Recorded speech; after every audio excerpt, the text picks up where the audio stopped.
Pues Content First, diseñar para el contenido real. Os cuento muy rápido cómo vamos a organizar el webinar para que sepáis un poco de lo que vamos a hablar, y cuando vayamos por mitad de la presentación, pues más o menos sabéis lo que queda y esas cosas. Primero vamos a ver pues cuál es el problema, ¿no? ¿Qué pasa cuando diseñamos sin contenido real? A partir de ahí vamos a ver cómo anticiparnos desde el diseño para no tener el problema, teniendo en cuenta que WordPress es un sistema de contenido dinámico y no una maqueta estática. Después vamos a entrar en casos concretos, qué hacer cuando el texto no cabe, cuando las imágenes no encajan o cuando cambia la cantidad de contenido. Luego vamos a ver qué pasa cuando faltan elementos como imágenes o algunos datos y cómo diseñar esos estados sin que se rompa la interfaz. Y por último, vamos a ver cómo validar todo esto antes de pasar a producción. Y mi idea es que salgáis de aquí pues, con un enfoque mucho más claro, con una nueva mentalidad a la hora de diseñar, para poder diseñar webs que sepamos que van a funcionar de verdad en WordPress y que vayan a aguantar todo tipo de contenido. El problema. ¿Alguna vez habéis entregado un diseño que estaba perfecto y que se rompió el primer día en producción porque el cliente escribió un título de 200 caracteres? ¿Os ha pasado alguna vez? ¿Y a quién echasteis la culpa? ¿Al cliente que no sabe cargar contenidos? ¿A la persona que ha desarrollado la web, que es que no ha entendido el diseño? ¿Al vecino del quinto que hace mucho ruido? Cuando diseñamos para WordPress, estamos creando interfaces para sitios web dinámicos. Esto significa que el contenido que se muestra no es fijo. El contenido puede venir de la base de datos o del contexto que cambia o del comportamiento del usuario, y dependiendo de quién es el usuario, desde dónde accede, con qué dispositivo, en qué página está o qué ha hecho antes, se le podrá mostrar un contenido u otro. Sin embargo, el diseño que creamos es estático. Por muy interactivo que sea el prototipo, el diseño es estático. El diseño siempre muestra un momento concreto de la vida del sitio web. Es como una foto fija en un estado determinado con un contenido concreto. Y cuando el diseño se implementa en el sitio web, en desarrollo y después en producción, el contenido puede cambiar. Y suele cambiar, y va a cambiar. Cambia su longitud, su cantidad y la disposición de los bloques. Por eso es fundamental diseñar los sitios web pensando en el contenido real desde el principio. Entonces, el problema no es que el cliente escriba demasiado. Normalmente, lo normal es que el problema no sean los clientes. El problema es que estamos diseñando como si el contenido fuera fijo cuando no lo es. Así que la pregunta es, ¿cómo podemos evitar esto desde el diseño? Pues anticipando el contenido real. Y vamos a verlo con un ejemplo práctico. El diseño que veis en pantalla responde a un briefing del cliente en el que quería que el título fuera impactante y muy directo, que funcionara como un elemento gráfico que le diera fuerza al copy "sé tú misma". Por eso se diseñó un titular a tamaño grande, a una sola línea, centrado verticalmente sobre la imagen de fondo, que se leyera fácilmente y de manera directa, sin distracciones. Pero a los pocos días de estar la web en producción, publicada, el cliente decide hacer un cambio. El titular es demasiado impactante, demasiado directo y los usuarios no lo están entendiendo bien. Así que decide cambiar el texto por otro más amable, más explicativo. Muéstrate tal como eres, sin intentar parecer otra persona. El texto sigue estando con el mismo diseño, a tamaño grande, centrado verticalmente, con respecto a la imagen de fondo. Y mientras el título "sé tú misma" encajaba perfectamente con la imagen de fondo, el título nuevo la pisa completamente y se vuelve completamente ilegible. Pisa la cara de la chica y además no se lee nada bien porque el tamaño de la letra es tan grande que muestra solo 2 o 3 palabras por línea, así que es muy incómodo de leer porque se rompe demasiado el ritmo de lectura al tener que cambiar tanto de renglón. Además, el texto queda demasiado pegado al botón que está debajo, porque el botón estaba posicionado desde abajo, ¿no? con respecto al viewport y no con respecto al texto de arriba, con lo cual, bueno, como veis, pues es un desastre. Con lo bien que quedaba el sé tú misma, el diseño se ha roto totalmente a cambiar el texto del título. Lo habréis visto en un montón de webs, os habrá pasado. ¿Y qué podemos hacer para evitar esto? ¿Cómo os parece que podríamos arreglar este desaguisado? Arreglarlo o mejor dicho, prevenirlo, ¿no? Para que no pase. Pues, por ejemplo, podríamos dejarlo todo tal cual está y simplemente bajar el tamaño de letra del título. Con esto ya conseguiríamos que no se tapara la cara de la chica y que el título se leyera con comodidad. 3 líneas, perfecto. Otra opción que tenemos para reducir el riesgo de que se pise alguna parte importante de la imagen es poner una fotografía que no importe demasiado que se pise la parte central, como esta del chico de espaldas mirando al mar. Podríamos diseñar infinitas soluciones. Lo que está claro es que el diseño del patrón de la izquierda, aunque es correcto para el contenido que muestra, no es nada versátil. Es un diseño muy específico para un texto concreto, para un título muy corto. Pero estaremos de acuerdo en que al diseñar para WordPress tenemos que facilitar que el cliente pueda entrar al admin y cambiar el texto cuando lo necesite, sin necesidad de preocuparse por romper el diseño y sin tener que rediseñar o cambiar la imagen de fondo. Entonces, ¿qué podríamos hacer en este caso? Una opción podría ser diseñar desde el principio con un tamaño de letra lo suficientemente pequeño como para que cupiera tanto una frase corta como una frase mucho más larga. ¿Y qué os parece esta solución? Vamos a ver un diseño al lado de otro. ¿Qué os parece? ¿Cómo lo veis? No vale, ¿no? No vale. El diseño de la derecha pierde toda la fuerza que sí que tiene el diseño de la izquierda. En el diseño de la derecha el titular pasa desapercibido, ¿no? Se pierde toda la intención comunicativa. No podemos perder la oportunidad de optimizar el diseño del titular corto solo porque quepa la posibilidad de que en algún momento ese hero tenga un título con un texto más largo. Muchas veces sí podemos hacer que un mismo diseño se adapte a distintos contenidos, pero en este caso no vale, no podemos reutilizar el diseño. Entonces, ¿qué podemos hacer? Estamos diseñando para WordPress y tenemos que aprovechar las funcionalidades de WordPress. Así que en este caso vamos a aprovechar los patrones de bloques. Para anticipar y prevenir este tipo de problemas durante la fase de diseño, lo que hacemos es diseñar un sistema de patrones. Diseñamos varios patrones distintos, uno con el título impactante, otro con el título más largo, otro con un título y un subtítulo, y así. De esta manera, al escribir el copy, nuestro cliente puede elegir el patrón que sea más adecuado según el contenido. Es interesante describir los límites editoriales, el límite de caracteres en el propio nombre del patrón, que en la imagen no está descrito así. Poner el límite de caracteres en el nombre del patrón para que se identifique fácilmente. Por ejemplo, hero, título corto, máximo 45 caracteres. También podemos añadir una descripción en el propio patrón o en las instrucciones de gestión del contenido que facilitemos a nuestro cliente. Si hacemos alguna formación o si entregamos algún documento para explicar cómo se gestiona el contenido de la web, pues ahí podemos darle las indicaciones. Giro para titulares cortos, patrón de giro para titulares cortos, máximo 45 caracteres. Para textos más largos, usar giro título largo. Por eso no se recomienda usar Lorem Ipsum para diseñar.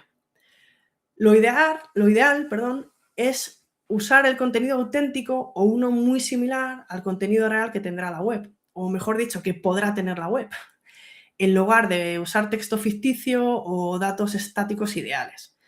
Porque Lorem Ipsum enmascara problemas de usabilidad, porque el Lorem Ipsum lo aguanta todo.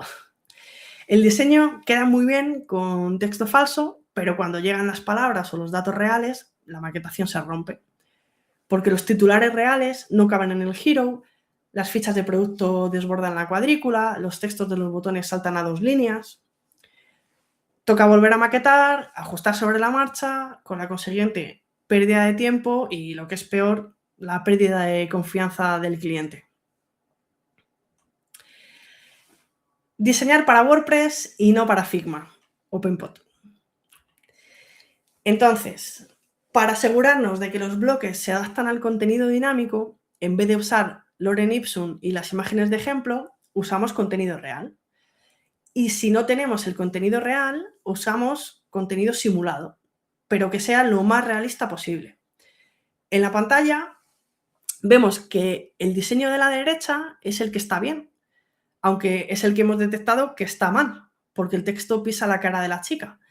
Pero como estamos en fase de diseño, precisamente lo que queremos buscar es el fallo.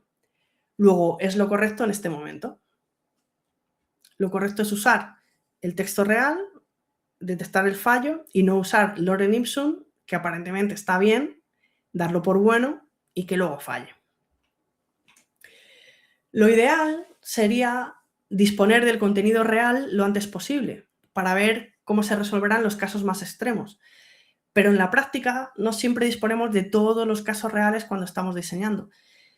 Puede haber títulos de libros que aún no han salido al mercado, productos pendientes de alta, traducciones que llegarán más adelante o contenidos que todavía simplemente no existen. Entonces, diseñar con contenido real al 100% pues no siempre es posible. Lo suyo sería que haya una persona que se ocupe del contenido, ¿no? Un copy o un redactor de contenido, redactora. Pero si no existe esa persona, mi experiencia me dice que es mejor inventar y avanzar que esperar a tener el contenido real. Porque el tiempo pasa y hay que cerrar el proyecto para facturar. Y nosotros somos las responsables de que el diseño esté hecho y validado. Si estás rediseñando una web existente, sí puedes usar copias de los textos actuales del cliente, aunque puede ser que no sea buena idea utilizar el material antiguo, ¿no? Puede ser muy práctico, pues cojo el material de la web que estoy rediseñando. Ya, pero muchas veces el cliente quiere ya ver la web nueva y quiere verlo todo nuevo cuando le enseñamos el diseño. Y en esos casos, reutilizar contenido antiguo del cliente puede que le cause rechazo, ¿no? Dice, ay, esto con lo antiguo no me lo enseñes, ¿no? Y ahí perdemos. Pero si sí se van a usar los mismos textos y las mismas imágenes, porque sea, por ejemplo, un e-commerce, que son las fotos de los productos que tiene y las descripciones de los productos que hay y se va a utilizar lo mismo, pues adelante, podemos cogerlo de la web antigua. Si es un proyecto nuevo y no hay contenido todavía, pues te lo inventas. O sea, sinceramente, te lo inventas. Pero con criterio. Pon nombres largos en vez de Ana Pérez, escribe descripciones con números, fechas, listas, para tratar de encontrar el fallo. Y ya no solo textos que no caben, sino también otros errores de cualquier tipo. Como por ejemplo, pues que faltan caracteres en la fuente que estás usando. Que la fuente que te has descargado de Google Fonts pues no tiene ñ o no tiene voladitas para las abreviaturas. Cuando pones número y pones n y una voladita de lo, pues hay fuentes que tienen la ñ, pero de repente descubres que no tienen la o voladita. Pues buscamos el fallo, lo encontramos y podemos en ese momento, en la fase de diseño, sustituir la fuente.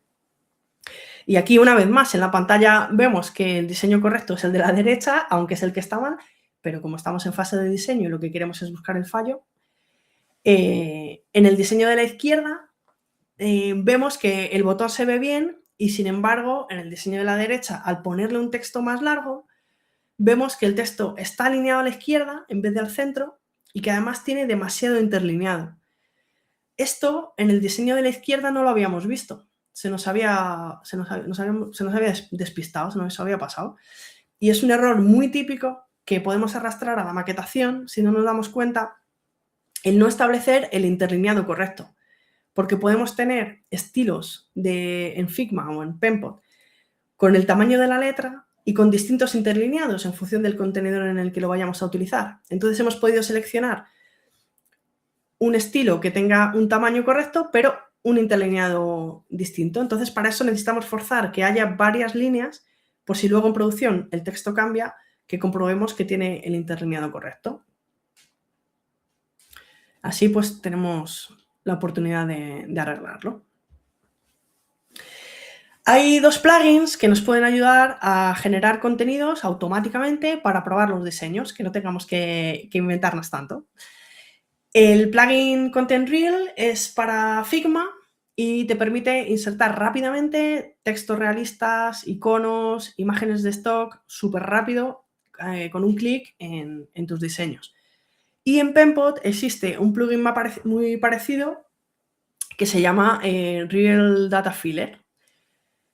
Si usas estos plugins, puedes probar tus diseños con muchos nombres de producto distintos, con varias fotos de diferentes proporciones, y así puedes ver inmediatamente si algún caso hace que la composición se descuadre o si cierta combinación de título o imagen se rompe la tarjeta, o si con cierto texto el botón se va a 2 líneas, como hemos visto antes.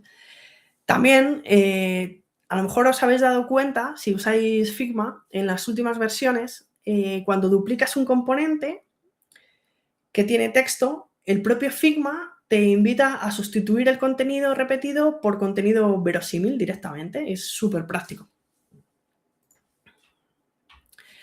Vale, ya tenemos claro que diseñamos para contenido dinámico, que cambia. Y ahora vamos a lo práctico. ¿Qué pasa cuando el texto no cabe? Cuando un texto no cabe en el contenedor, ¿qué patrones de diseño de interfaces de usuario existen que podamos usar? Pues algunas de las cosas que podemos hacer es que el texto fluya hacia abajo en varias líneas. Por ejemplo, en un botón el texto no cabe en una línea, pues que pase a 2 líneas.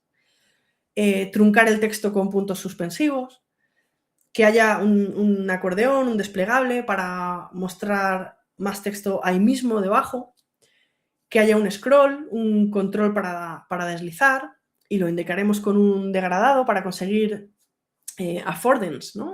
Que el usuario sepa visualmente que hay un elemento interactivo que puede activar, que hay más contenido y que puede hacer clic o deslizar para verlo, ¿no?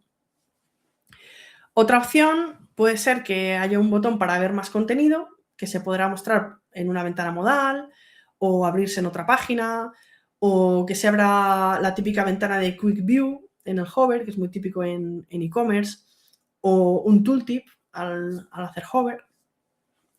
Estas son algunas de las soluciones, hay más, ¿no? Otra solución sería directamente pues, hacer que el texto sea más corto directamente para que quepa, ¿no?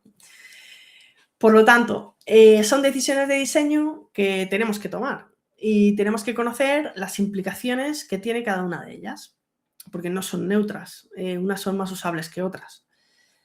De todas ellas, la más fácil de aplicar y la menos recomendable es la de truncar el texto con puntos suspensivos. Es la menos recomendable, pero es una solución muy habitual por lo sencilla que es.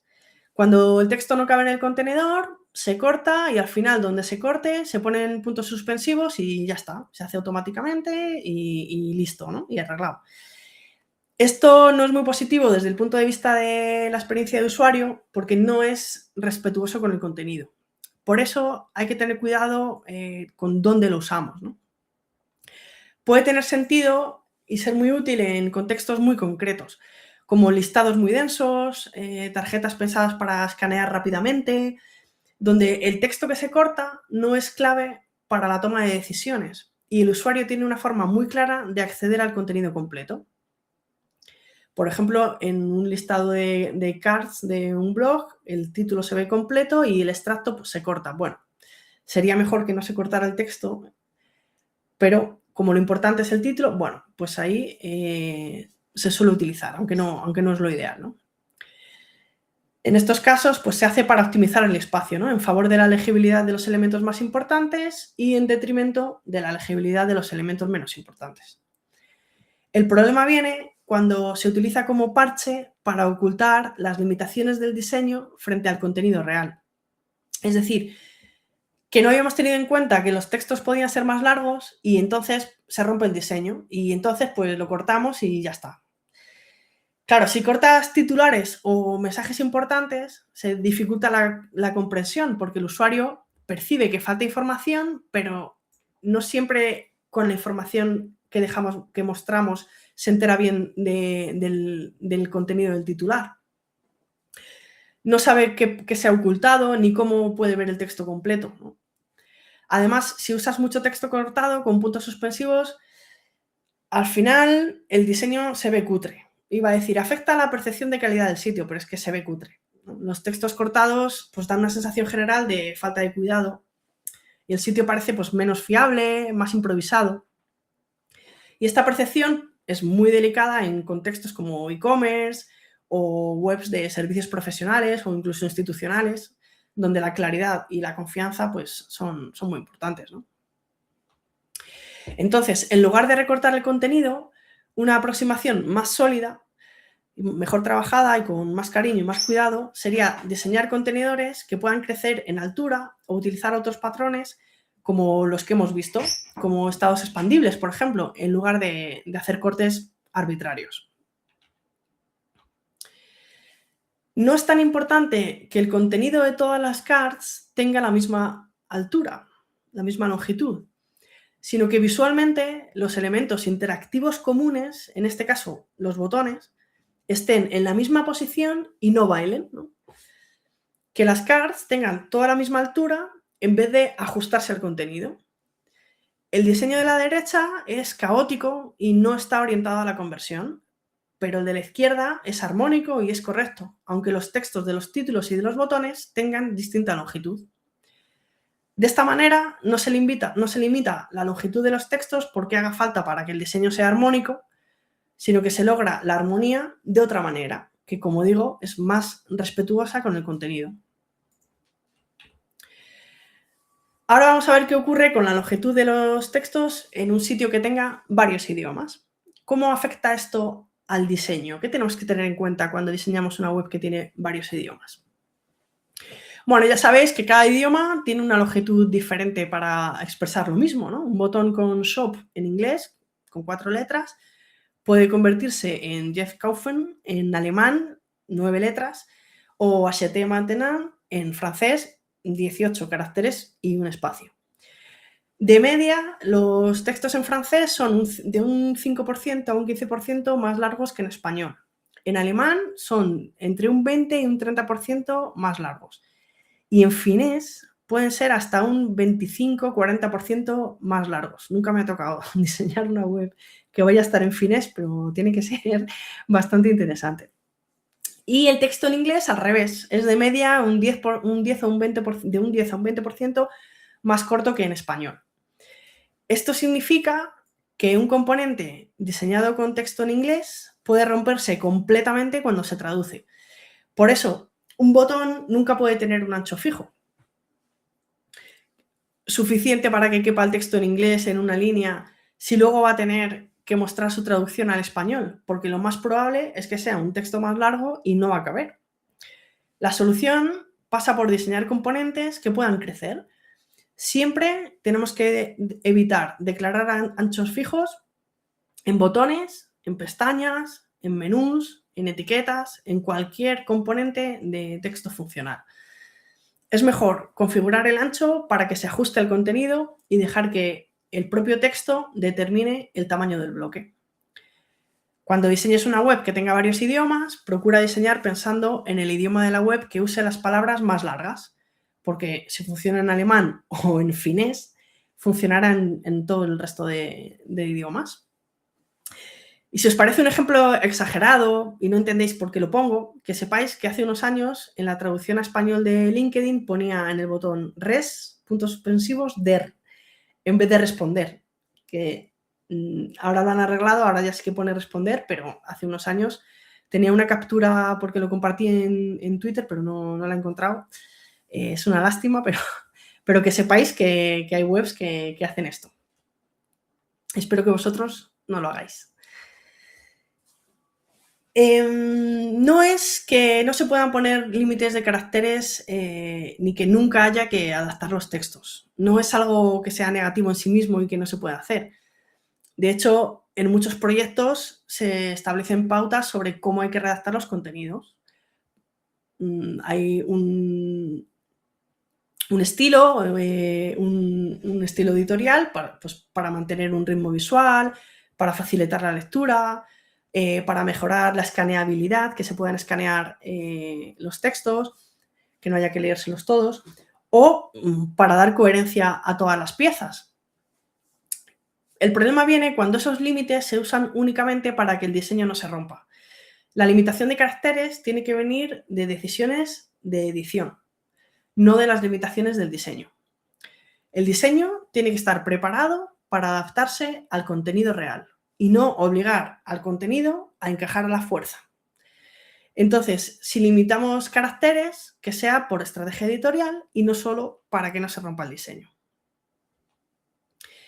Hasta ahora hemos hablado de texto, pero hay otro elemento que rompe los diseños constantemente, que son las imágenes.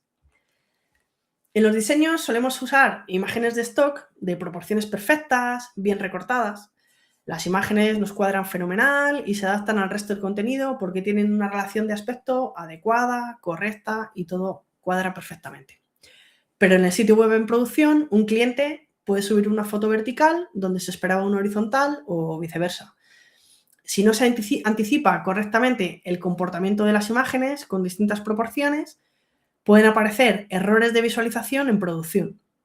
Por ejemplo, puede quedar un espacio vacío donde debería verse la imagen o la imagen recortarse cuando en realidad debería mostrarse completa. También es habitual que la imagen se deforme al forzarse, porque para encajar en el contenedor se deforma, o que aparezca mal alineada respecto del contenido, o que el encuadre destaque, haga zoom y destaque una parte poco relevante de la fotografía, o que se corte por una parte que no dice nada. En diseños con rejillas, una sola imagen con un formato diferente e inesperado puede romper el ritmo visual de todo el conjunto, ¿no? Y esto es algo normal cuando trabajamos con WordPress. Las personas que gestionan el contenido, nuestros queridos clientes, no piensan en relaciones de aspecto, piensan en subir la imagen que tienen y que mejor representa lo que ellos quieren mostrar. Por eso, al diseñar una web es muy importante asumir desde el principio que las imágenes reales van a variar en formato, en encuadre y en tamaño. Estos errores no se solucionan editando las imágenes una a una, sino definiendo desde el principio cómo debe comportarse una imagen cuando su proporción no coincide con la que se espera. Anticipar estos casos desde el diseño y resolverlos desde la maquetación evita ajuste de última hora y mejora la consistencia visual del sitio. En componentes como los heroes panorámicos, por ejemplo, la proporción de la imagen ya sabéis que es especialmente relevante. Si el objetivo es que el hero no ocupe demasiado alto de pantalla, pues necesitamos que la imagen sea apaisada, ¿no? Panorámica. Diseñar estos bloques implica definir qué tipo de imagen funciona mejor y qué margen de variación es aceptable cuando la imagen no cumple exactamente esta proporción. A veces, en la foto fija y estática de nuestros diseños, la persona que va a maquetar la web en WordPress no sabe cómo se debe adaptar cualquier imagen que se muestre en ese contenedor. Es una información que visualmente, si tú miras el diseño en Figma, no sabes cómo se tiene que adaptar. Entonces, es una información que nosotros tenemos que proporcionar de manera escrita en la documentación de diseño. En este ejemplo vemos una imagen que tiene una relación de aspecto distinta al espacio donde tiene que encajar. La forma en que se va a adaptar esta imagen depende de la propiedad de CSS que declaremos en la maquetación. Con fill, la imagen se estira para ocupar todo y se deforma. Esto es algo que probablemente nunca vamos a querer que ocurra. Con none, la imagen mantiene su tamaño original y puede desbordar o se puede cortar. Con contain, la imagen se ajusta sin deformarse y deja espacios vacíos. Con cover, la imagen llena todo el contenedor sin deformarse y se recortan partes de la imagen. Entonces, dependiendo del propósito de la imagen, vamos a determinar si priorizamos que se vea toda la imagen o que se llene el espacio visual. Por lo tanto, cuando diseñes un patrón de bloques con imágenes, pregúntate, ¿es más importante que se vea la imagen completa? Por ejemplo, si son logos, fotografías de producto o ilustraciones que se tienen que ver enteras. En ese caso, usamos contener, contain, y aceptamos que van a quedar espacios vacíos. ¿Es más importante que el espacio quede completamente lleno? Por ejemplo, pues en fotos de Hero, en fondos, en galerías.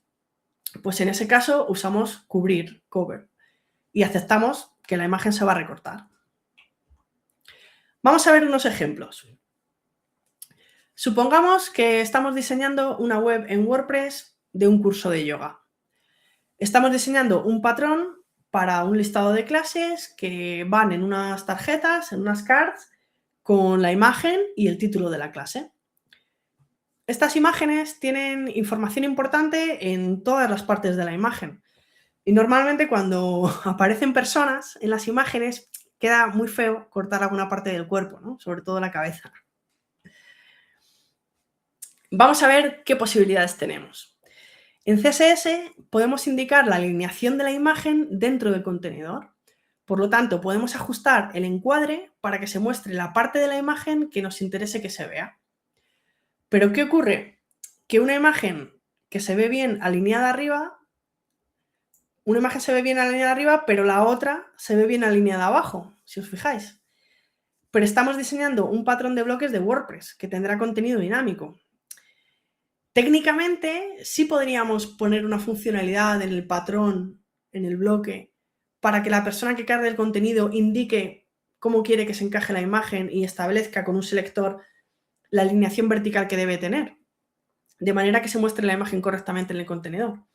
Esto puede ser una buena solución en algunos casos muy concretos, pero en la mayoría de los casos, cuanto más facilitemos el uso de la persona que va a gestionar los contenidos y sea muy fácil subir imágenes, pues mejor, ¿no? Mejores resultados vamos a obtener en la web. Mejor va a quedar todo y mejor se va a poder utilizar. Además, en este caso, es importante que se vea completa la postura que tienen los modelos que aparecen en la foto. No podemos recortar nada. Así que vamos a lo fácil, que es la recomendación que vale para todo. Cuanto más sencillo, mejor funciona. En este caso, lo mejor es que el contenedor de la imagen de la card tenga la misma proporción, el mismo ratio de aspecto que la imagen que se va a subir, de manera que la imagen se vea completa sin complicaciones. Otro ejemplo en el que no se pueden recortar las imágenes y se tienen que ver siempre enteras es en las imágenes de producto. Es incorrecto que se corten las portadas de los libros.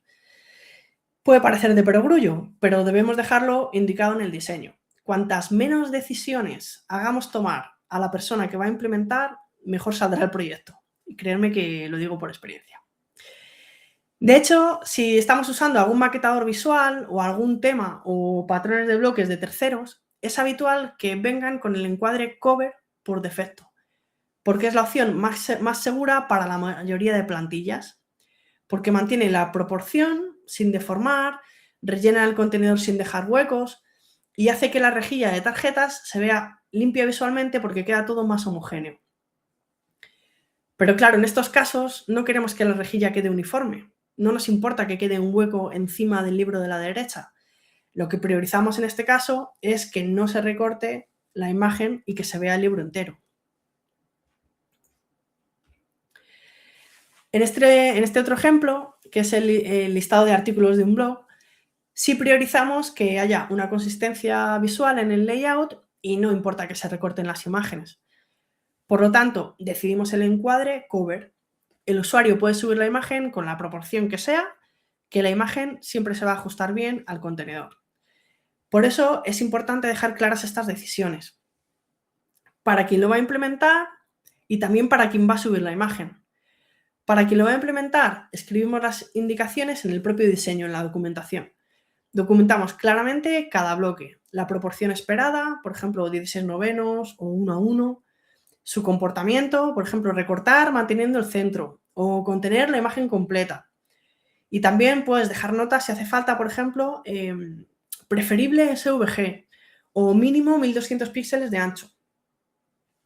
Y también lo dejamos documentado para quien va a subir la imagen a WordPress. En el panel de administración de WordPress podemos añadir indicaciones en los campos de subida de imagen sobre qué tipo de imagen funciona mejor en cada caso. Y también podemos dejar indicaciones de tamaños mínimos y máximos aconsejables. Vamos a ver otro ejemplo. Voy a beber agua. Mientras, observar qué error hay en esta imagen.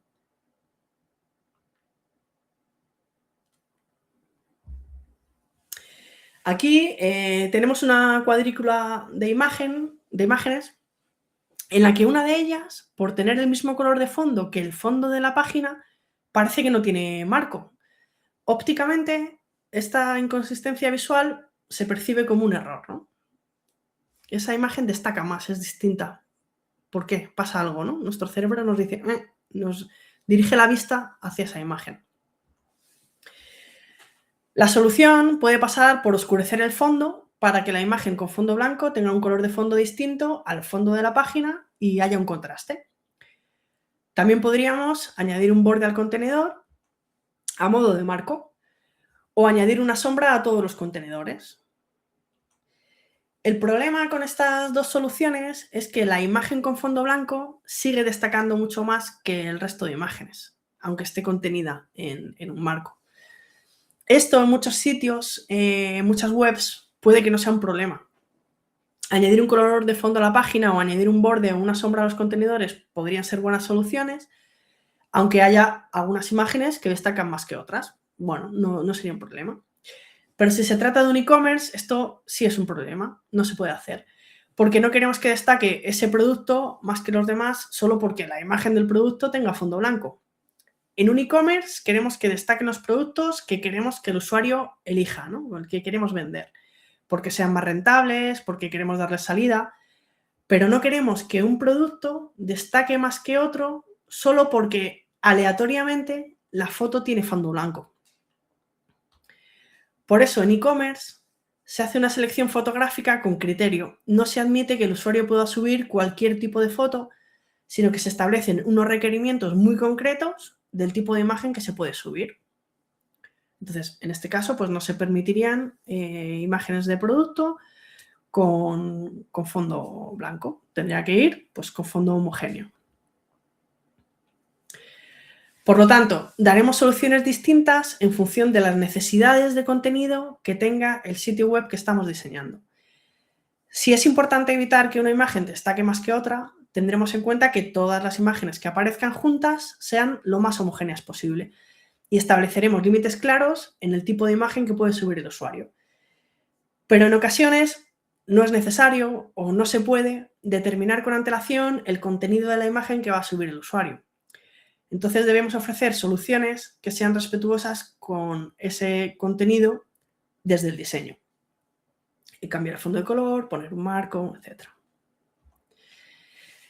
También tenemos que anticipar qué va a ocurrir si no hay una imagen. ¿Qué va a mostrar el diseño si no hay una imagen disponible? Quizá un color de fondo o un icono de silueta por defecto, o simplemente el espacio colapsa mostrando solo el texto. Tenemos que documentar estos espacios vacíos de imágenes. Algunos plugins de WordPress permiten condicionar campos. Por ejemplo, mostrar un bloque solo si hay imagen. Si usas algo así, piensa en el diseño alternativo cuando falte ese campo condicional. El objetivo es que la interfaz siga siendo usable y esté equilibrada visualmente, aunque falten elementos visuales. Otra opción sería no contemplar el estado vacío, que nunca pueda estar vacío si falta la imagen. Que el campo de la imagen sea un campo obligatorio que se puede establecer para WordPress. Entonces, el usuario no puede guardar el contenido si no se sube una imagen, le salta un error y no puede guardar. De esta manera, siempre todos los bloques que se muestren van a tener su imagen. En resumen, aquí lo importante es que anticipemos cómo se van a subir las imágenes y y cómo debe comportarse la interfaz cuando esas imágenes no encajan a la primera o cuando no hay una imagen disponible. Vale, ya hemos visto lo referente a las imágenes. Ahora vamos a ver otros dos tipos de patrón, que son los menús de navegación y las tablas. En los menús de navegación, la cantidad de ítems pues, puede variar mucho, ¿no? Por ejemplo, puede haber desde un mínimo de 3 o incluso un mínimo de 1 hasta 7, más o menos, ¿no? Para que no se rompa el diseño, tenemos que documentar el punto de ruptura. En el momento que haya más de 7 ítems, documentamos. Este menú soporta máximo 7 ítems visibles en escritorio. A partir del 8º ítem, utilizamos el patrón megamenú o utilizamos un menú más. También puede variar la longitud del texto de los ítems, ¿no? Anticipa que puede haber textos cortos como inicio y textos muy largos como responsabilidad social corporativa. Y en móvil tenemos que definir cómo funcionan los submenús, ¿no? Pueden desplegarse al hacer tab, abrir en una pantalla deslizante o mostrarse colapsados dentro de un acordeón. Y luego, para las migas de pan, cuando haya muchos niveles, en escritorio no pasa nada. Se muestran todas, por ejemplo, inicio, categoría, subcategoría, producto, como en los e-commerce, ¿no? Que hay muchos niveles. En escritorio se muestran todos y ya está, pero para móviles tenemos que especificar cómo se van a simplificar. Entonces, como veis en el ejemplo, pues en el wireframe, se pueden colapsar los niveles intermedios. Entonces mostramos inicio, puntos suspensivos y producto, que sería el último ítem, y se omiten los de en medio. O podemos mostrarlos todos, pero hacerlos deslizables horizontalmente, no mostrando una parte y, como hemos visto antes, con el degradado, para que se sepa que continúa el contenido y que se puede deslizar. Y luego tenemos las tablas, ¿no? Son muy habituales en las webs, ¿no? En comparación de productos, precios, datos de cualquier tipo. Pero las tablas pues, siempre presentan un desafío importante. Cuando tienen más de 3 o 4 columnas, sobre todo para dispositivos móviles, porque es que directamente no cabe la tabla en las pantallas estrechas.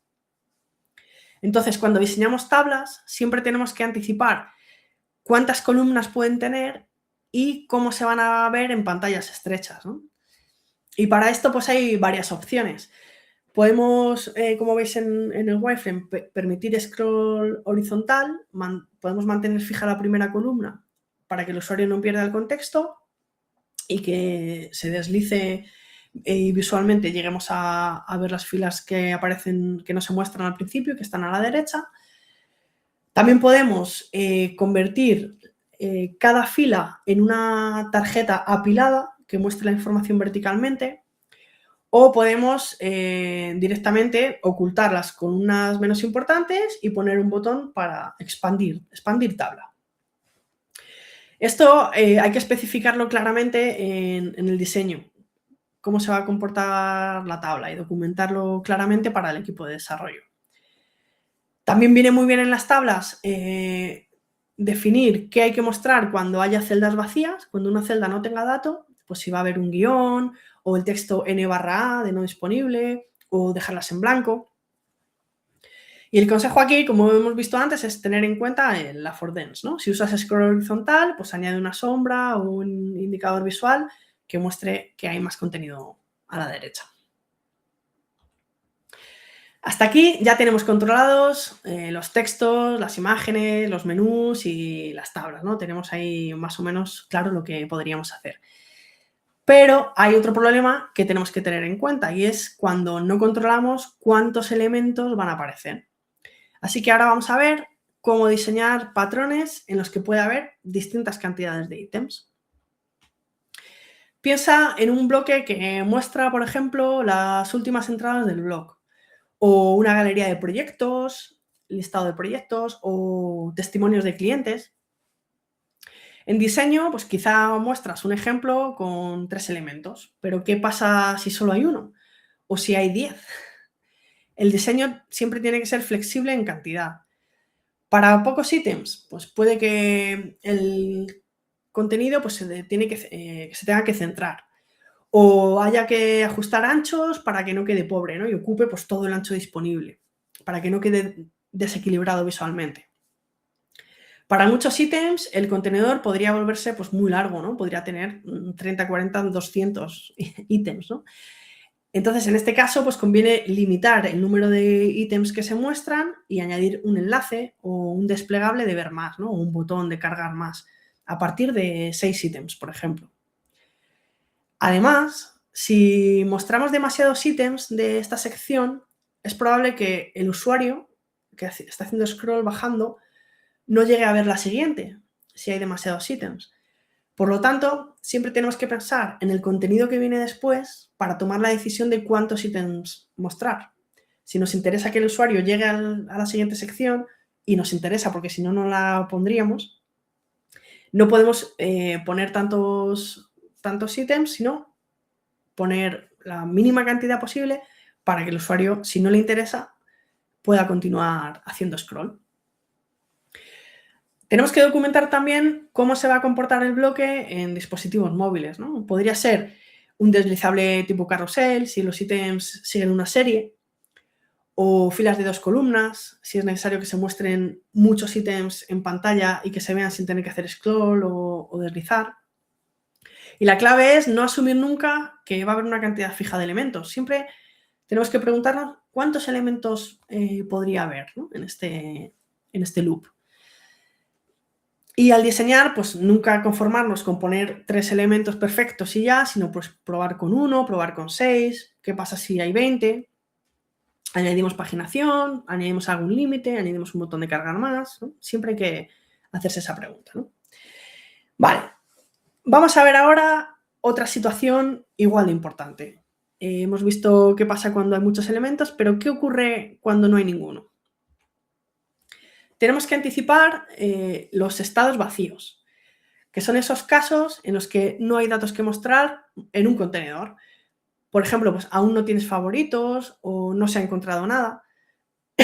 Perdón. Estos estados muchas veces se nos olvidan, pero son cruciales para que el usuario tenga una buena experiencia y es importante, además, que los personalicemos para que el diseño sea coherente con el resto del sitio, que tenga el tono, los colores y los modos de la marca.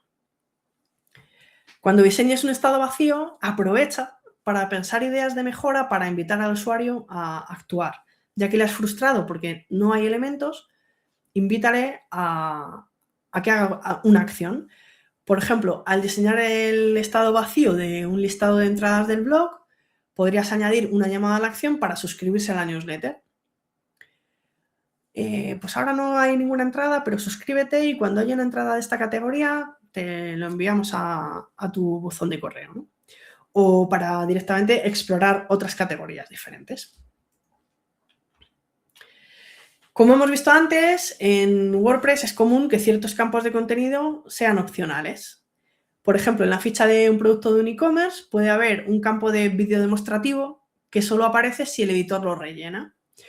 O en un perfil de miembro del equipo, los campos para indicar las redes sociales pueden ser opcionales. En el diseño tienes que contemplar diferentes variantes de ese bloque, como hemos visto antes. Cómo se verá con todos los campos completos y cómo se verá si falta uno o varios. En pantalla estáis viendo el mismo ejemplo que hemos visto antes, que faltaba la imagen. Si en un diseño de tarjeta de perfil has incluido iconos de redes sociales, pues mira a ver qué pasa si el usuario no tiene LinkedIn, por ejemplo. ¿Se oculta el icono dejando los demás centrados o muestras todos los iconos pero desactivados? Normalmente la mejor práctica es que los elementos opcionales desaparezcan sin romper la alineación y sin que se desequilibre el diseño. Para eso tenemos que diseñar rejillas o contenedores que reorganicen los elementos automáticamente. Hoy en día es muy fácil hacerlo con Flexbox y con Grid. Igualmente, en el archivo de diseño, si hay campos condicionales, simulamos las situaciones. Por ejemplo, si hemos diseñado un formulario de perfil con campos opcionales, pues lo probamos con todos los campos rellenos y con algunos campos sin llenar, para ver si todo se mantiene alineado, coherente o tenemos que hacer algún ajuste. Diseñar pensando en contenido real, en realidad, es solo el primer paso. Lo verdaderamente importante para que no nos explote todo en producción es lo de siempre, validar los diseños. Pedir feedback antes de dar por buenos nuestros diseños. La ventaja de diseñar con contenido real es que validamos los diseños con los stakeholders del proyecto con contenido real. Presentar los diseños a clientes, a desarrolladores o a otras personas involucradas en el proyecto con contenido verosímil va a mejorar muchísimo el feedback, porque las conversaciones que tengamos no se van a centrar en suposiciones o, bueno, sí, aquí habrá una imagen, pero puede ser una imagen de este tipo. No, se van a basar en casos reales y en ejemplos que podrían ser muy parecidos, van a ser muy parecidos a la imagen que va a ir definitivamente en producción. De esta manera, el cliente puede evaluar si el diseño se adapta a su contenido y vamos a conseguir feedback accionable basado en la realidad y no en idealizaciones. Tenemos que tener muy claro que preguntar al cliente sobre su contenido real va a ser crucial e imprescindible para poder conocer y anticipar los casos extremos, ¿no? ¿Qué tipo de contenido vamos a tener que contemplar?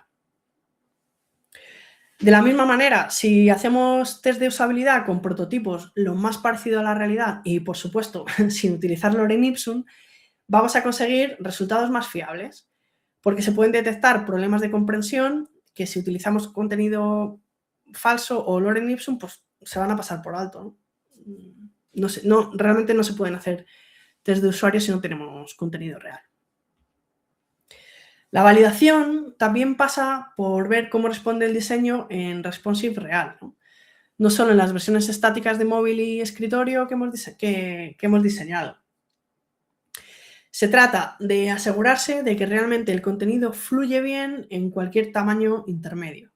Cuando la web se esté construyendo, ya en el entorno de desarrollo y antes de pasar a producción, prueba el diseño redimensionando el navegador lentamente y observa dónde el contenido empieza a quedar apretado o con demasiado espacio vacío. Si aún estás en fase de diseño estático, puedes crear varias versiones móviles con distintos tamaños de tus componentes más complejos, no de todos, no hace falta que lo hagas de todos, para detectar el contenido que puede ser más problemático, los layouts, las composiciones que pueden dar problemas. Asegúrate de que en la vista móvil se sigue leyendo bien todos los títulos, comprueba si se vuelven más pequeños o si fluyen en varias líneas con buena legibilidad. Comprueba si en escritorio tenías 4 columnas de tarjetas, pues que en móvil se ven 2 y 2 o en un carrusel deslizable. Esto es un ejemplo y hay muchas formas de presentar el contenido en un móvil, no tiene por qué ser un carrusel deslizable ni 2 a 2, pero no me voy a detener mucho más en cómo optimizar el diseño para móviles porque es el tema del webinar de abril. Y si estás suscrito a academiawordpress.com, pues te llegará el enlace para que te apuntes y si estás viendo esto en el futuro, busca el vídeo en el canal de YouTube de wordpress.com en español, que ya estará disponible. La validación responsive con contenido auténtico te va a evitar sorpresas en producción. Te aseguras de que se va a ver todo correctamente en todos o en la mayoría de dispositivos móviles. Y recuerda documentar en tu entrega de desarrollo cómo se reorganiza cada bloque en los distintos tamaños de pantalla. En resumen, y para terminar, hay una idea clave con la que quiero que os quedéis. Siempre hay que poner el diseño al servicio del contenido. El contenido es el rey y hay que respetarlo. Diseñar anticipando el comportamiento del contenido significa siempre preguntarse qué tipo de contenido y qué cantidad puede haber en cada elemento de la interfaz. ¿Qué pasa si el usuario escribe un párrafo el triple de largo y si no escribe nada? ¿Y si sube un logo con fondo transparente en vez de una foto? Este ejercicio de imaginación, combinado con tus pruebas prácticas, poniendo realmente esos casos en tu diseño, te va a permitir descubrir los casos extremos antes de que se conviertan en un problema y, por lo tanto, tu trabajo va a ser mucho más sólido. Porque si el diseño aguanta los datos más incómodos, con contenido real funcionará todavía mucho mejor. Diseñar pensando en contenido real facilita el trabajo de desarrollo y te asegura mejores resultados en el proyecto final. Así que tanto el equipo de desarrollo como tus clientes te lo agradecerán. Y hasta aquí me voy a presentar. Soy Ana Cirujano, soy diseñadora freelance de negocio digital en anacirujano.com y orgullosa creadora de contenido para wordpress.com en español, a quienes quiero dar las gracias, sobre todo a Moncho, por apostar por el contenido de valor y hecho por humanos. Y muchas gracias a vosotros y a vosotras también por asistir a este webinar y por haber llegado hasta el final. Y ahora, si tenéis alguna pregunta, pues estaré encantada de... Madre mía. Claro, no te he presentado. El altavoz. Claro, no te he presentado. A ver si me oyes. Hola, hola. Probando. Ahora, perdona. Es que cuando a veces pasa que como no estaba usando el altavoz, pues se me desactiva. Fantástico. Soy mal educado, no te había presentado. La próxima vez mejor empiezo así. Bueno, a ver, ¿qué te voy a decir? Pues la presentación ha estado fenomenal. Yo creo que has tocado prácticamente todos los temas, pero que es muy difícil hacerte preguntas. Porque... Oye, me están diciendo cosas muy bonitas en el chat. Oye, claro. Yo te he puesto, sé que Ana se explica muy bien. Aún así, si tenéis alguna pregunta, dejadla escrita aquí. Y he tenido que escribir yo, porque es que, claro, los temas que propones son prácticamente todos. ¿Hay algo que te hayas dejado en el tintero respecto? O sea, hemos visto menús, fotos, textos, que si cantidad de objetos, que si tal. Por falta de tiempo, para que no fuese una hora, ¿hay algo que te hayas dejado en el tintero y que debería ser resuelto o que lo dejamos por como te dijiste, para el próximo webinar que es creo que dentro de 15 días, que hablamos de responsive, ¿no? De mobile sí, lo que pasa es que de responsive se puede hablar tanto y vamos a hablar tanto ya en el siguiente que aquí, a ver, aquí lo importante es tener la mentalidad, ¿no? Porque es verdad que hay muchos casos en los que puede fallar el diseño porque cambia el contenido, porque nosotros diseñamos para un contenido. Por eso siempre tenemos que tener esa mentalidad, ese enfoque de preguntarnos, vale, tengo este contenido, pero ¿puede ser más largo? ¿Puede ser más corto? ¿Puede haber más? ¿Cuántos puede haber? ¿Y cómo voy a facilitarle al usuario que vea más, ¿no? Siempre para orientar el diseño a la conversión, ¿no? Nosotros queremos persuadir al usuario para que haga cosas, ¿no? El diseño de experiencia de usuario. Entonces, a veces, pues tenemos que modificar el diseño o tenemos que modificar el contenido, pero muchas veces, si no lo pensamos, lo que hacemos es modificar el contenido directamente. Ay, no, este título no me cabe, dame otro más corto. Y a mí eso me parece que, que tenemos que intentar desde el diseño no hacerlo, ¿no? Intentar siempre de primeras utilizar el contenido que tenemos. Y ya si no vemos más remedio, pues pedir que se modifique. Pero de primeras, no limitar el texto o no pedir que cambien el texto, porque esas limitaciones que, como he dicho, pues sí que se tienen, tienes un manual de estilo, un manual editorial que dice, oye, pues no hagas títulos de más de X palabras porque se ha comprobado que el usuario va a leer mejor este tipo de títulos, ¿vale? Pero que sea una decisión por experiencia de usuario, por contenido, no porque es que se me desalinea la carta. No. Para eso hay otras medidas, ¿no? Desde el diseño. Yo creo que al final... Lo veo cuando hay webs que no se han dedicado recursos de diseño y las implementa una persona que no tiene conocimientos de diseño, un implementador, un desarrollador, que no es diseñador, directamente, oye, pongo aquí puntos suspensivos, lo corto, pum, pum, y ya está. No, hay que dar un poco más de cariño al contenido, que es lo más importante, ¿no? Okay. Fantástico. Bueno, tenemos a Jackie que nos ha hecho una pregunta en 4 párrafos. Vale. No pasa nada. Yo leo la pregunta y luego volvemos al chat y leemos el resto. No pasa nada. Yo tengo una antes. Pero de todas formas, perdona, Jackie, gracias por la pregunta, que no quiero, por Dios, parecer mal educado. Madre mía. Vamos allá. Una pregunta hecha por un tal Moncho. Si el modificar contenido una vez hecho el diseño tiene sus riesgos por parte del cliente, ¿este riesgo es mayor si se utilizan herramientas de IA para la generación de esos contenidos o la generación del diseño? ¿Es peor? ¿Es mejor? ¿Requiere un trabajo extra? A lo mejor la IA facilita no pasar esos límites o...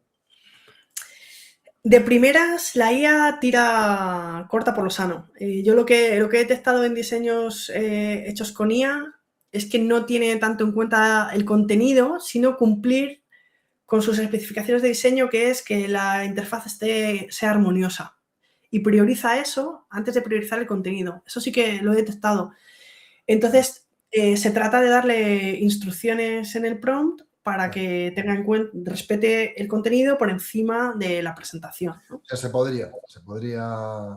Pero es verdad que la IA, claro, como tiene ciertas indicaciones de primeras, pues tenemos que darle a las instrucciones, porque sí que he detectado yo cuando he hecho algún diseño con IA que de repente eso trunca los textos. Sí, sí, sí, me lo imagino. Así me lo Sí, imaginaba. sí. Vale, y ahora, muchas gracias. Y ahora vamos con la pregunta de Jackie. Entonces, voy a leer esta parte y luego vuelvo al chat a leer las otras, porque solo puedo añadir una. Bueno, no, espera. Espera, que sí que puede haber consulta para ser exacto una universidad y diferentes stakeholders. Vale, espera, he puesto las tres. Los tres párrafos. Vamos con el primer texto. Ana, consulta. He tenido problemas para llevar a buen término cuando se trata de una institución educativa. En este caso, como son tantos y tanto contenido, ¿qué tips me das? Espera. Para ser exacto, una universidad. Ellos tienen laboratorios, áreas y diferentes stakeholders. Es la locura. Bueno, solo participé hasta el UX, pero ¿qué consejo me darías cuando, claro, tenemos un montón de áreas, un montón de personas y posiblemente, pues, un sinfín de casuísticas diferentes? Pues mucha suerte, mucho ánimo. Claro, es mucho trabajo. Al final se trata de presentar el contenido, priorizar, jerarquizar, y cuando hay tantas personas, cada uno siempre piensa que lo suyo es lo más importante, ¿no? Entonces, aquí el consejo es que siempre, desde el principio del proyecto, cuando estás en la toma de requerimientos y haces tu propuesta económica y las cosas que vas a hacer y que no se van a hacer, siempre pedir tener como interlocutor o interlocutora a la persona que puede tomar las decisiones, y tú hablas únicamente con la persona que va a decidir.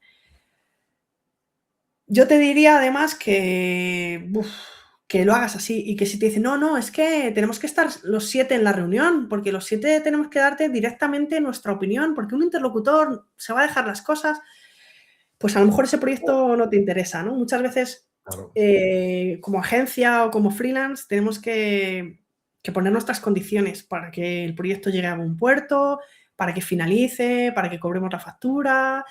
Y mi experiencia y la experiencia de las personas con las que he hablado de este tema es eso, ¿no? Que es muy importante tener un único interlocutor y que te llegue a ti el contenido pues lo más definitivo posible y con las decisiones ya tomadas en reuniones internas suyas. Y Claro. obviamente, como diseñador, tú puedes ayudar mucho a tomar esas decisiones, ayudarles a cómo jerarquizar la información, cómo clasificarla, y hay muchas técnicas y muchos métodos, dinámicas que se pueden hacer para elegir pues, cuáles son los ítems más importantes que deben ir en el menú principal y todas estas cosas de experiencia de usuario, pero luego tienen que trabajar ellos y darte a ti las decisiones ya tomadas, porque si no, al final es impagable eso, es que no vas a cobrar el tiempo que le vas a dedicar si no, No, si no lo eso haces así. tiene que ser, ya solo Entonces, pensarlo, o sea, yo ya creo que solo hay que pensarlo. ponerse estrictos con eso, con tener un único interlocutor que te traiga las decisiones ya tomadas.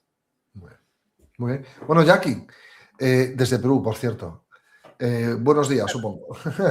Gracias, Jackie, por levantarte con nosotros.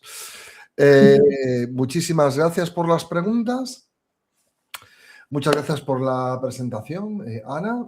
Me ha encantado. Es que, jolín, normalmente la gente está explicando cosas. Bueno, pues espera, que tengo algo que preguntar.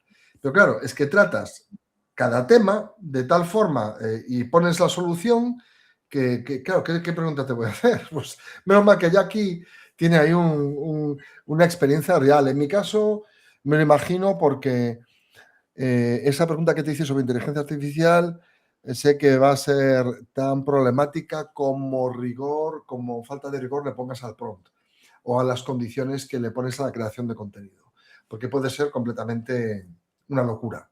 hacerte un título, como suele hacer la inteligencia artificial, lo no sé qué, no sé cuánto, 2 puntos, y de repente pasarte a 90 caracteres porque realmente el contenido a lo mejor lo necesita y sería lo correcto, pero el diseño no lo permite. ¿A qué le damos preferencia? No siempre al contenido, ¿no? Pero bueno, a la IA se le puede decir que no te pases de aquí, no te pases de allá, etcétera, etcétera. Muy bien, esa era la única que se me ocurrió a mí, porque es que, madre mía. Dice Nuria que le va a recomendar este vídeo a un par de diseñadores que les va a ir muy bien. A ver, estos son cosas que si eres un diseñador que está aprendiendo a diseño de interacción y a lo mejor sabes mucho de diseño visual, diseño gráfico, pero no sabes de diseño de interacción, estas preguntas que hay que hacerse, pues no te las haces, ¿no? Y entonces das los diseños muy acabados y que no son flexibles, que no admiten varios tipos de contenido, y de ahí vienen los problemas, ¿no? Entonces, es verdad que este webinar, le viene muy bien a ese tipo de personas, ¿no? Diseñadores gráficos o visuales que están empezando que están aprendiendo diseño de interacción. Son muy buenos fundamentos, la verdad. Esto es trabajar para prevenir. La verdad es que está súper bien, está súper bien. Bueno, ¿cuándo te volvemos a tener? Bueno, Nuria, muchas gracias por la iniciativa de decírselo a más gente. Bueno, que sepáis que Ana tiene más webinars. Los tiene además en este canal de YouTube. Espera un momentito. Vale, aquí está. Las tiene en este canal de YouTube y luego también tiene sus cosas en otros sitios. Y tiene su billeta Chattanooga los lunes. Sí. Su programa con Pablo Moratinos. O sea que si queréis ver a Ana, aparte de aquí hay más sitios. El más conocido es un billeta Chattanooga, pero allá la podréis ver en muchos eventos. Y también en WordPress TV, que sepáis que tiene un récord. ¿Cuál era? ¿El de más charlas? O sea, ¿cómo es? La en español, charlas, ¿no? Realmente soy la persona con más charlas en eventos presenciales, porque hay personas que tienen más vídeos, pero son vídeos que se graban en su casa y los suben.